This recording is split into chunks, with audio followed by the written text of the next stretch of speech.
You brought a lawsuit against your doctor claiming that he was careless, causing you significant harm and injury.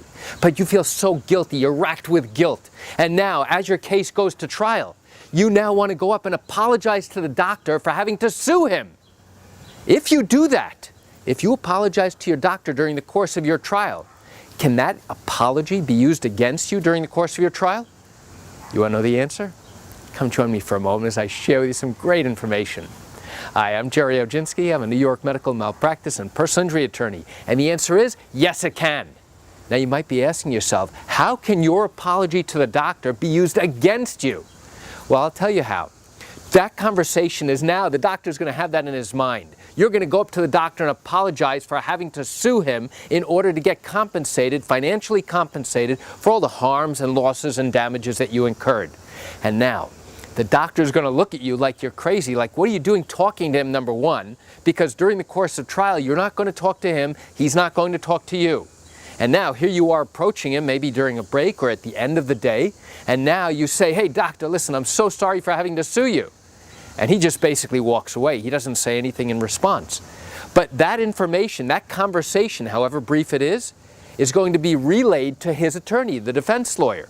And now, when the doctor gets up to testify, the defense lawyer is going to use that apology to show to the jury that not only do you feel bad having to sue this doctor, but you're suing him. Why? Because you have an ulterior motive.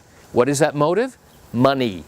He's going to argue that you're greedy. He's going to argue that the only reason you brought a lawsuit against this doctor is not because you have a valid and meritorious malpractice case, but instead he's going to argue that you are money hungry. He's going to argue that your ulterior motive is to extract money from this doctor, even though he did nothing wrong. That's the defense argument. So the moment you give validity, the moment you go ahead and apologize, it appears as if you're saying, hey, listen, I'm so sorry I brought this case. I didn't really want to bring this case. Maybe my attorney coerced me into bringing this case, or my family did, but don't blame me. I'm so sorry. I didn't mean for this to happen. Really, that's what the defense lawyer is going to argue to the jury and make it seem as if, hey, your credibility is now shot. Why? Because you never should have brought this case, is what he would argue.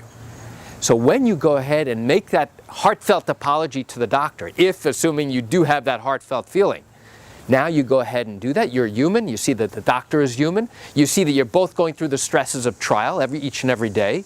And now you want to apologize. Your attorney tells you it's not a good idea. Why not? Because he knows that anything you say to the doctor can be used against you when his client, the doctor, gets up on the witness stand to testify. Doctor, during the course of a break today, did you have a conversation with Mrs. Patient? Yes, I did. And during that conversation, did Mrs. Patient tell you that she was sorry for having to bring this lawsuit? Yes, she did. Tell us what else she told you, doctor. And now he's going to tell the jury about how sorry she felt and how apologetic she was, and she didn't really want to bring this case, but somebody in her family tried to coerce her and convince her to do this, and her lawyer convinced her, and now all of a sudden it's building up, and the doctor just bursts out and tells the jury all this stuff, assuming, of course, this is true.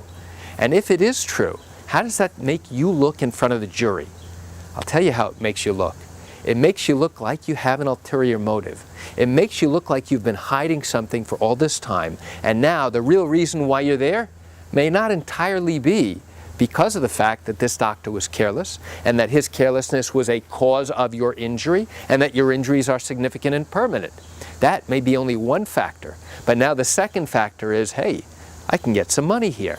And the defense lawyer is going to do everything possible to show to the jury, even if you're an 85-year-old grandma, that you have an ulterior motive. You have an agenda here during the course of this case.